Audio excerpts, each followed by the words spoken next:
What's up, everybody? This is Carmine Davis, and you are watching and listening to The Carmine Davis Show. What the fuck is up? Okay, so I don't have long to get into this show. We're going to crack it up. Let's give it to y'all. Before we do, make sure you guys subscribe, rate, and review this podcast. Okay, I don't do it for my health. Okay, so let's just hop into it. All right, first, let's talk about this new report from LovelyScott.com. Report: actor and drag queen Shangela accused of multiple sexual assaults. Just a few days after a lawsuit accusing We're Here and RuPaul's Drag Race star Shangela of rape and gender violence was dismissed, a new investigation alleging Shangela engaged in several more instances of sexual assault has been published by the Rolling Stone. The investigation, which began in November 2022, is based on 16 months of research, court documents, and interviews with several accusers. Over the course of reporting, Rolling Stone uncovered a previously unreported police complaint filed in Los Angeles and multiple independent accusations spanning several years alleging sexual, coercive, and assaultive behavior by the drag star. Lord, 5 people independently described nights out with peers when they were between the ages of 18 and 23. All 5 said that peers nearly double their age and fresh off headline-grabbing spots on the silver screen and award show red carpets drank with them through the late hours of the night and into the morning. The accusers all said they were acutely aware of Shangela's celebrity status. 3 people said that they were aspiring drag queens. One of the sources claimed that they got so drunk they vomited in a hotel bed moments before they were allegedly assaulted in the same sheets. Nearly all accusers said it took them at least months to process their alleged sexual assault. The alleged interaction span from 2012 to 2018 in Louisiana, Texas, California, and the United Kingdom. Pierce has maintained his innocence, but admitted to meeting with 4 of the sources on the dates that alleged assaults. Pierce said he does not remember the 5th accuser. Controversy around the drag star initially erupted last May when production assistant named Daniel McGriggle, working on We're Here, filed a civil lawsuit against Pierce and his employer, Buckingham Television, alleging rape in Los Angeles after having filed a police report against the star in Ruston, Louisiana. Initially, shockwaves rippled through drag-related social media, with the Los Angeles Times breaking the story. A rep for Buckingham did not reply to a request for the comment. McGriggle, 40, alleged in the lawsuit he threw up from drinks provided by Pierce before he woke up to the drag star rubbing his penis against his buttocks, attempting to insert himself into his anus. Yuck. The lawsuit claimed Pierce thrust inside of McGriggle while saying, "I know you want it and you're going to take it." All parties reached a settlement in February and the case was dismissed. Rolling Stone can confirm, though details remain undisclosed. Pierce did not respond to questions about the civil lawsuit. The case has been resolved, and the defendants and their counsel acted in good faith. Daniel M. Gillian, McGriggle's lawyer, tells Rolling Stone. As such, I feel it would be inappropriate to discuss this matter or its resolution. I don't know anything about the new allegations, but I certainly recognize the courage it takes for the victims to come forward. 3 sources who spoke to Rolling Stone and spoken to BuzzFeed News, which was set to publish their allegations last year. McGriggle also spoke to BuzzFeed News, but declined to participate in this particular article. When the Pulitzer Prize-winning publication shuttered in April 2023, the investigation into Pierce was never published. 2 more accusers stepped forward during Rolling Stone's continued reporting. Lord. All 5 accusers who spoke to Rolling Stone identify as queer and have participated in or watched drag shows, citing anti-drag and anti-trans laws across conservative states in the U.S. They are all grappled with the decisions to come forward with their allegations, but they all said they want Pierce, not the queer community, to bear accountability for their allegations. I'm very confident I was clear with the no's. I was declining advances. He still kept trying anyway, Edward Ramirez. One of the sources who spoke exclusively to Rolling Stone, a 27-year-old named Helmer, filed a second police report against Pierce. Helmer, who was 20 at the time of the alleged assault and is only using his first name out of fear of employment retaliation, filed the complaint in Los Angeles on June 1st, 2023, due to procedural error. The police department didn't return his report until December 20th. The LAPD did not respond to the request for his comment.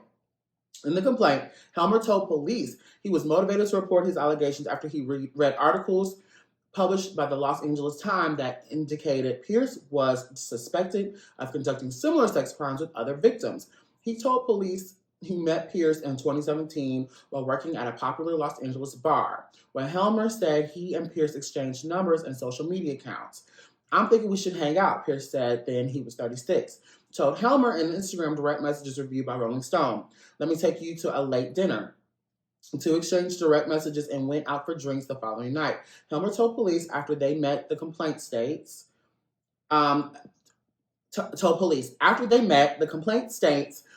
Pierce bought a mojito for Helmer. He stated he does not drink mojitos, but continued to have it out of respect for Pierce. Helmer told police he does not have recollection of the event that occurred after he drank the mojito, according to the complaint. Helmer recalled waking up completely naked on a bed and believed to be Pierce's residence. Helmer asked Pierce what happened last night and why he was naked. The complaint said Pierce responded with, "We had sex and there was another guy involved that you brought in." Helmer asked who the other guy was, and Pierce said he didn't know, but you were really into it. Helmer told police it took a few days to realize that he was sexually assaulted, and by the time he came to the realization, he believed he did not have enough evidence to report the incident to authorities. Instead, he confided in two people, his roommate Jay and his current boyfriend Josh in 2017. Rolling Stone spoke to Jay and Josh, who were using their first names only to protect Helmer's anonymity. Both recounted hearing details of Helmer's allegation, including the mojito, the alleged sexual assault, and the second person present that night.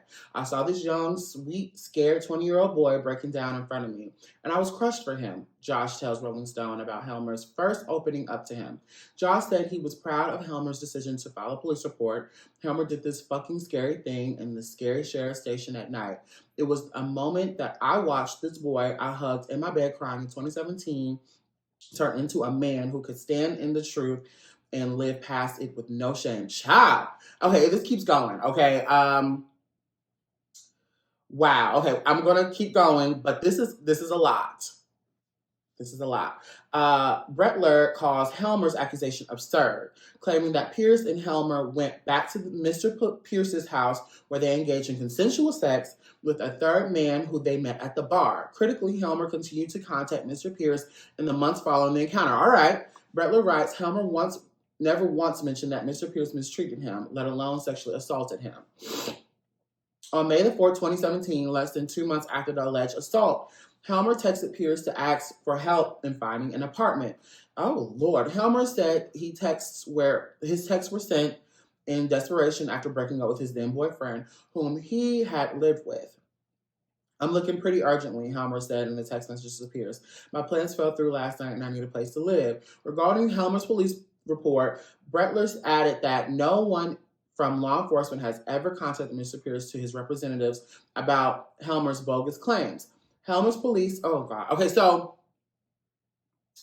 this is what I'm getting. So what I'm reading is that during that process of him coming forward, after he came forward to the police and did a report, Pierce had no idea that he was actually, or Shangela had actually been accused of these things by this man. And in that process of him, after him filing the police report, he was actually reaching out to him to help him find a place, which is giving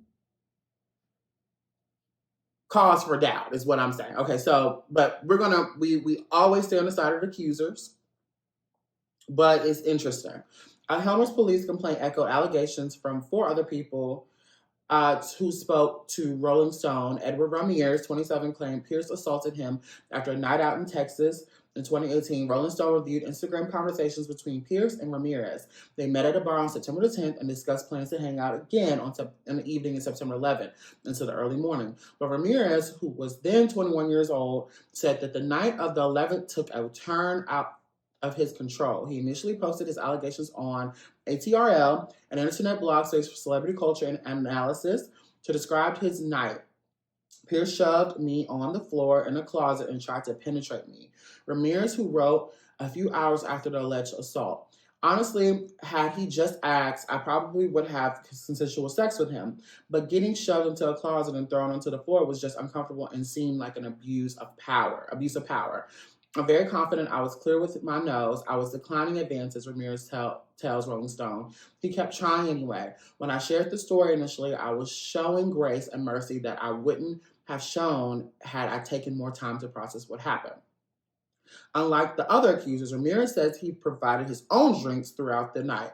He adds he didn't go to the police because he distrusted police authorities in Texas as a black man. That's fair.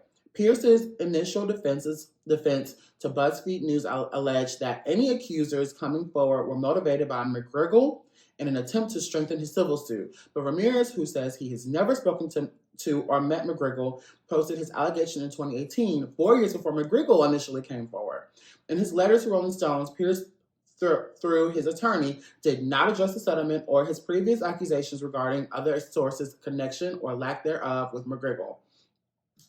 Pierce and Ramirez also texted after spending the night together. Are you still in Dallas? Ramirez wrote Pierce on September 16th. Lord, less than 4 days after the alleged assault, Ramirez tells Rolling Stone the message was sent to try and coordinate a meeting between Pierce and the drag queen friend of Ramirez. Oh, Lord.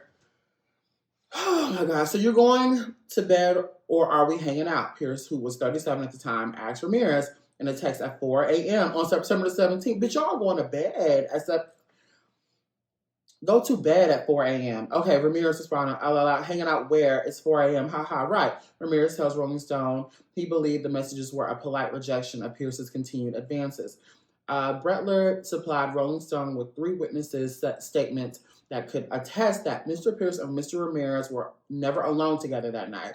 Bretler also supplied a 4th witness to dispute the account of another accuser, Zane Shasheri. Oh my God, this keeps going. Okay. The witnesses say that they socialized with Pierce and Ramirez in a small apartment. During this time spent at my apartment, there were no incidences that I observed or made aware of which could be construed as sexual assault or any form of misconduct, the witness tells Rolling Stone. The apartment was small and we were all hanging out together until we left. Another witness tells Rolling Stone, Shangela is one of the kindest, most generous, and hardworking drag queens in the business. And it's really disgusting to see how people are trying to attack her with these untrue stories. 2 things can be true. One thing we learn about this show and learn through life is that 2 things can be very much true. All right, I've heard really nice things about Shangela and all that, but I do know that underneath it all, Shangela is a person and who's probably dealing with a lot of hurt, who's dealing with a lot of issues, transitioning, not physically transitioning, but spiritual transitioning, and a lot of issues that in the queer community and community of being queer and colored in this community, you are taught a lot of no's or yeses, and not just in a rape kind of way, but a lot of things that we're taught in this community comes with shame. And so you deal with a weird, what do I want to say? Let's keep going. Hold on, and I'll get there.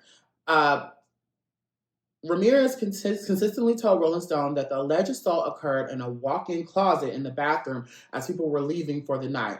Shasheri, 24, alleges Pierce also attempted an anal penetration against his will. It was very animalistic, taking advantage of someone. Shasheri, a London-based musician, says about the alleged encounter in November 2017 when he was 18. Shasheri said he met Pierce, then 37, while clubbing in London. Promoters invited Shasheri and Pierce to an event called Hype Hop, a weekly show at London's Cirque du Soleil nightclub during Pierce's birthday week. Shasheri alleges Pierce was buying rounds of drinks for the group of people, including Shasheri.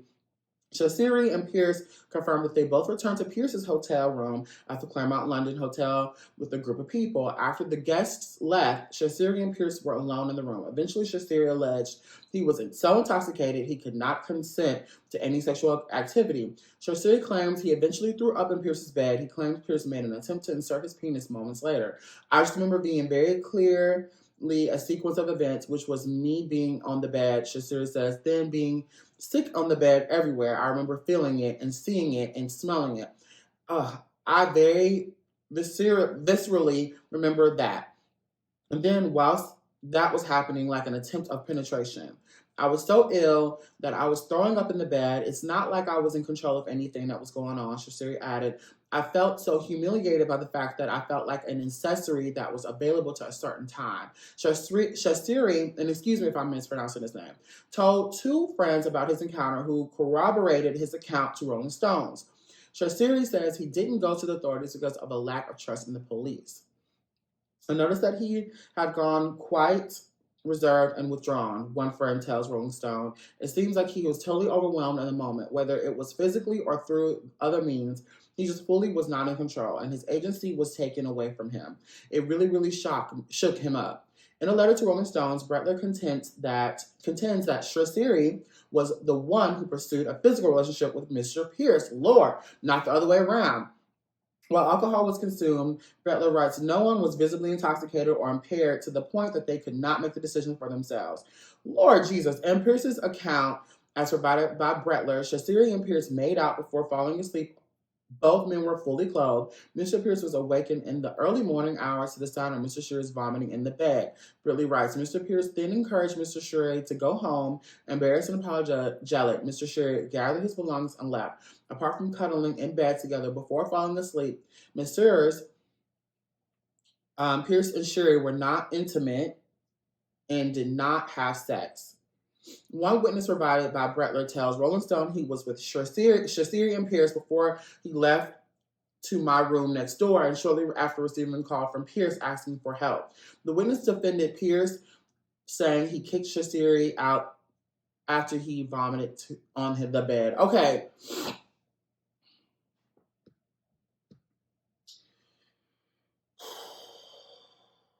All right. This is too much to consume. Okay. We're almost there. Okay. A fourth accuser, Zachary, 32, also claimed he was jolted awake during a deep inebriation as Pierce and another man forcibly attempted anal insertion. Last thing I remember at the club being told by Pierce, we were doing 2 more shots. Zachary, who was then 23, said about a night with Pierce at Southern Decadence, a 6-day event in New Orleans celebrating queer culture during Labor Day weekend in 2015. Zachary said that he met Pierce at a meet and greet following the performance. Zachary requested Rolling Stone only use his first name, citing the need to protect his mental health. Zachary says Pierce, who was 34 at the time, insisted they drink after the meet and greet, where he claims Pierce supplied Zachary with drinks until Zachary said he blacked out. Zachary says he woke up to Pierce and an identified man attempted to penetrate him. I heard Shangela say, stick it in him. And I quickly said, no, Zachary recalls. I'm pretty sure that identified man didn't do anything, but I passed out again, so I'm not positive. Child. Okay, so Zachary, a self-described drag race fan and a part-time drag queen, says he was originally enamored with Shangela's celebrity and was starstruck when Shangela showered him with so much attention. But in 2022, McGriggle initially posted the allegation on Instagram, and Zachary says he saw the post when McGriggle's allegation circulated around social media. There are many similarities with McGriggle's alleged interaction with Pierce. He says, it happened to me 7 years ago, and I never really thought anything of it. I played it off as a celebrity encounter, Zachary says. I read Danny's story and realized it was something bigger when Danny's stories matched almost identically to what happened to me. I was like, okay, so that's not so great. Two of Zachary's friends corroborated claims that they all met Pierce at a meet and greet, and they provided multiple drinks to Zachary. And he provided multiple drinks to Zachary. When Zachary recounted details of his night the following morning, the friends told Zachary that elements of his description of the night sounded like assault. They said that at the time, Zachary remained starstruck as a fan. He told us about the night, and at first, he was excited. He was like, I got to hang out with Shangela. One of Zachary's friends who was with him through part of the night tells Rolling Stone. The friend says he watched Pierce provide Zachary 2 shots after a night where they were already heavily drinking. Zachary was made maybe 130 pounds at this point. He didn't need a lot to get drunk. Zachary, if anything after that was probably too much. Brettler says that the duo engaged in consensual sexual acts before falling asleep. Zachary and Pierce continued texting each other through April 2016, Lord, exchanging pictures of Zachary in drag and talking about potential future hangouts. At no time did Zachary ever accuse Mr. Pierce of wrongdoing inappropriate conduct, Brettler writes. Zachary does not refute his own attempts to maintain a relationship with Pierce after the sexual interaction. He said that he wanted Pierce's input as a young drag queen, despite his friend's attempt to convince him that his night sounded like assault. We're truly at a loss of words, and child, I am too. I'm exhausted. I hope y'all were able to digest all that.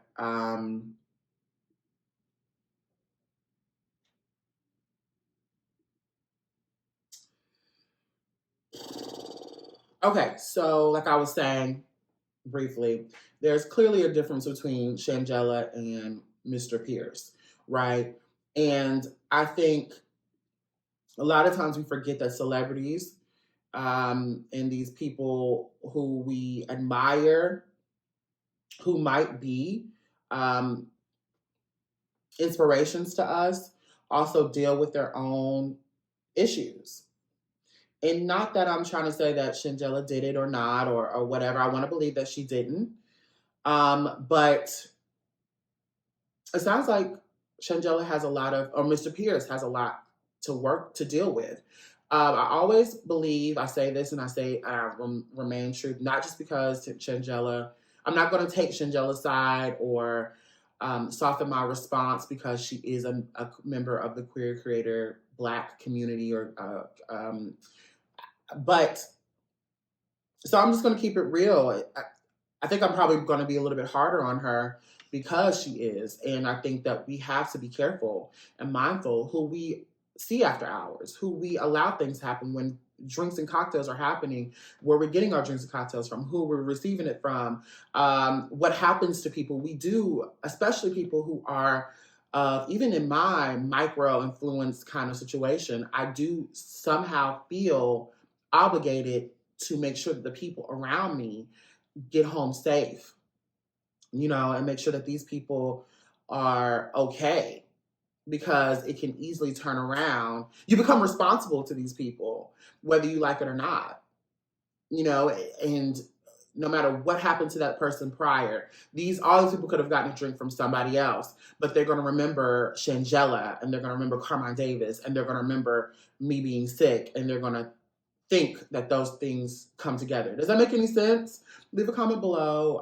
Tap in with me and let me know what you guys think about all this. We're going to keep watching this, and I'm going to reserve most of my opinions about it. But y'all, this is like my mom. Y'all need to take y'all asses home. I hang out too. I go out and I like to have fun. But calling somebody at 4 a.m. to come out to your hotel room as a group, y'all need to take y'all's ass to bed. We're going to keep it going, but before we do, make sure you guys subscribe, rate, review this podcast. I don't do it for my health. Make sure you guys tap in with me on the socials, Instagram.com/Carmine Davis, Instagram.com/Carmine Davis Show, Twitter.com/Carmine Davis, Facebook.com/Carmine Davis, TikTok.com/@Carmine Davis. And we're going to move on to another accuser. Okay, LovelyScott.com. Meagan Good says she's the happiest I've been in a long time in her relationship with Jonathan Majors. Meagan Good is head over heels for Jonathan Major. Good and her boyfriend, Jonathan Majors, had a glam night out at the NAACP Image Awards in Los Angeles on Saturday. I was shocked that they even went, but whatever. The outing marks their first big award show appearance as a couple since the former Marvel star's December 2023 guilty verdict of assault and domestic violence case which is unrelated to Good. Good 42 exclusively revealed to people on the event's red carpet that space. Good 42 exclusively revealed to people on the event's red carpet what space she's in at this crazy time in her acting career and her personal life.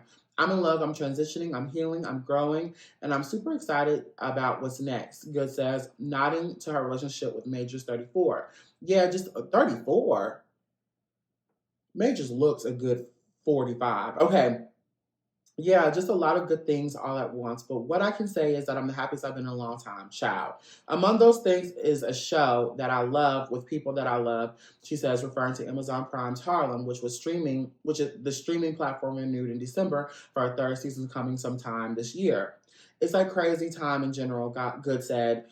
I just have peace in my heart, and I have joy in my heart, and I love myself in the skin that I'm in and in the season that I'm in and the growth that's happening. The actress is also slated to star in Tyler Perry's Amazon movie Divorce in the Black, in which she plays a banking professional who is devastated when her husband abandons their marriage. Good also discussed her mental health and self care tactics during this crazy time and the chatter about her relationship amid his legal issues. I keep my eyes on God, that's the focus, she tells people. And I stay true to myself and I stay authentic. I know what I know that I know. And in time, everything else just catches up with what you know if you're true to yourself and you're authentic. There's some things you just gotta be like, I ain't got time for that. Let me go see what my nephew's doing. Let me see what my mama's doing. Let me go see what my man's doing. Let me go get this job. Good ads. In December, Majors was found guilty of misdemeanor assault in the third degree, recklessly causing physical injury as well as harassment in the second degree and domestic violence case related to an alleged fight between him and a former girlfriend, Grace Jabari, in New York City, March 2023. Months before. Okay, Saturday's award show outing marked Good and Major's second public appearance as a couple at an event this month. The couples previously stepped out together for the 7th African American Film Critic Association Special Achievement Awards luncheon in Los Angeles on March the 3rd. Majors and Good recently moved in together in New York City's Greenwich Village neighborhood and visited Major's mom in Texas during a cross-country trip from Los Angeles to New York City, a source told People in February. The relationship comes after Good split with husband Devon Franklin, 45, in December 2021 after 9 years of marriage. I'm sorry. Two things are going on here, right? And I'm gonna kind of her ass real quick and let her up. One, a glow and a grow, right? That's what this is called, okay? A glow. Her glow. I love that she is seemingly taking care of herself. I love that she's focused on God, and I love that she is seemingly checking into her family and centered and focused on self-care. However, a grow, right? I think that all the red flags were there. We all saw the videos, and I would not be. And he was found guilty of assaulting of another woman. Now, does that mean Majors does not deserve love? Does that mean that he does not deserve a public affection? No, but there does not mean that you have to deny what's going on. There's a reason why I try to keep my relationships private as much as I can, because I think when you are when you keep things so private or public, you have to kind of stick by that person. And I don't know if I'm a Capricorn. I don't know if I have that kind of loyalty when all the evidence is there. Okay. And you are looking like one person on paper. You are looking like one person every day or when the night falls, and you're just not that type of person in front of me. I've been there. Like, he might have tried to kill a man behind my back, but he's like a puppy dog to me. I've been there 110%. But that don't mean I'm going out and walking red carpets with this nigga. Y'all would never know that I'm still fucking that nigga. And I would never publicly what's true and like talking about like as if this is not something that happened to somebody. I don't think I would walk the red carpet with him. I don't think I would probably put him and make him sit at home. This happened in December, which is March. Why are we walking on the red carpets like you just had a fender bender or a DUI or something like that? You attacked a woman and we saw the video of you chasing that lady. Leave a comment below if you guys believe in that. I just can't do that.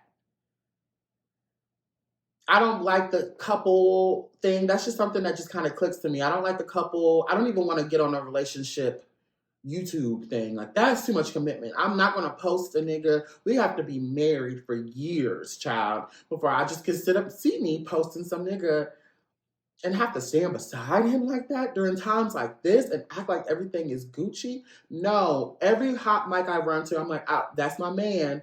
But that motherfucker, it sounds crazy to me. That's what I would say. He sounds crazy to me.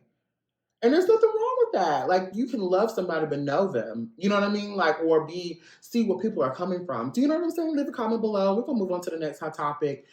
Before we do, guys, make sure you guys subscribe and rate, review this podcast. I don't do it for my health. Tap in with me on all my socials. Instagram.com/Carmine Davis. Instagram.com/Carmine Davis Show. TikTok.com/Carmine Davis. Twitter.com/Carmine Davis. And Facebook.com/Carmine Davis. All that at Carmine Davis is okay. And this is the last hot topic from LoveyScott.com. Don Lemon, Elon Musk doesn't answer to people who look different. Okay, last week Don Lemon announced that he'd been X'd by Elon Musk. Shortly after the former CNN host conducted an interview with the billionaire for his first episode of his new talk show, which launches on March the 18th, Musk abruptly canceled the promotion deal X had worked out with Lemon, apparently because Musk had a tantrum after disliking the question Lemon asked about his ketamine use. Lemon fired back at Elon Musk on Sunday, one day after the Mauricio, how do you say it? Mercurial tech billionaire compared him to Veruca Salt for complaining about his now defunct deal with X. In an interview with People, Lemon ripped it into Musk's "I don't give a fuck" persona, saying that Tesla owner couldn't handle the heat when he was asked to own up to his past mistakes. For someone who doesn't care about what people write or say about him, he sure does care about what people write or say about him, Lemon said. He's not used to being held to account. He's not used to having to answer to anyone, especially someone like me who doesn't share his worldview, who doesn't like him. Lemon was initially brought on as part of X's commitment to amplify more diverse voices. The former anchor wrote on social media, but his idea was pulled just hours after he interviewed Musk, allegedly because the billionaire was upset that Lemon had questioned him about the real consequences of his inflammatory rhetoric he'd shared. Not a shocker. We talk about Elon Musk a few times on this show because he does, to me, represent a type of white man that I kind of, this is kind of like a soft brag, but I do run into a very powerful white men, and they tend to want to diversify things. They want to be diverse and inclusive, but they only want to be diverse and inclusive with people who share views with them or allow their views to be overranked, if that makes any idea. Like, they want to have that. I think in Elon Musk's thought, this was him implanting his ideas into Don Lemon. He might not even know who Don Lemon was. He probably was told by a group of people that this is a sound of the Black people. So he was going to come in because he's so powerful that he was going to tell this person what the view should be. Or he thought it was maybe a meeting of minds. But in reality, people like Elon Musk, they have a point of view. But I mean, is it a point of view? Like, shit, bitch, looking at it, staring at a turd flow through the toilet doesn't mean that it's not a turd coming out of a toilet or going into a toilet. You know what I'm saying? Like, it's still shit. Your view is still shit, regardless of if it's happening or real life or not. It's not everybody's life. It's still a shit view. And because Don is the type to call him out, you want to rip all of the things that you promised him that you would give him as if you didn't expect him to have a viewpoint. Does that make any sense? Like, in reality, the idea of the conversation should have just been like the meeting of the minds, and it should have just been what it was. Like, okay, we disagree. Okay, well, thank you for working. Of course, because we're diversifying, how can we get on one page on this conversation? But it's proving what Don Lemon and what the world knows about him is that he's kind of an asshole. Tap in below, leave a comment below, and let me know what you guys think about that. But that's the show. Nothing new here. I mean, duh. I'm sorry that happened to Don, and I'm sorry. I think I would try as a media person. I would try to talk to Elon Musk if the conversation or someone like Elon Musk. But even on my show, right, I'm very careful about who I talk to. A lot of people email me and want to have conversations. Friends even want to come on my show. But I'm like, bitch, I'm not about to amplify your motherfucking voice. And sometimes people just don't have anything to say. This show is pro-gay, pro-Black, pro-woman, right? And I don't know everybody A lot of people just don't have all of those things. And I think when you want to talk about diversifying things, you have to also be open to diversifying your thought process. And if it's me over everybody, that's not diversifying. It's sort of, what's the word? You're bully. But okay, that's the show. I love you guys. Let's tap in next week. I feel like a therapist.